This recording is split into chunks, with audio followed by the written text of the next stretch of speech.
6 মাস পরে বন্ধ হয়ে যায়। বে অফ বেঙ্গল টেইলরভিল নামের আরেকটি প্রতিষ্ঠান কিনে নেয়। তারপর বুদাপেস্ট নগরীর প্রাণকেন্দ্রে একটি রেস্তোরাঁ খোলে কোম্পানিটি। 5 মাস পরে সেই রেস্তোরাঁটিও বন্ধ হয়ে যায়। সস্তায় থাকার ব্যবস্থা সহ একটি হস্টেল ব্যবসাও শুরু হয়েছিল। বেঙ্গল হস্টেল নামের সেই ব্যবসাও 1 বছরের মধ্যে বন্ধ হয়ে যায়।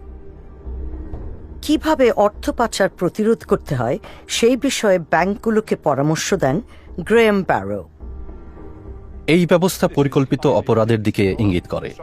আপনি এমন সব ব্যবসা খুঁজতে থাকবেন যেখানে ক্যাশ টাকা বিনিময় হয়, যেমন রেস্টুরেন্ট, হোটেল, হোস্টেল ইত্যাদি। এটার নাম হলো কো-মিংলিং, মানে কালো টাকার সাথে বৈধ টাকা মিশিয়ে দেওয়া, যাতে বোঝা না যায় কোনটা বৈধ টাকা এবং কোনটা অবৈধ টাকা। হারিসকে তার ব্যবসা বাণিজ্য নিয়ে চিন্তিত মনেই হয় না।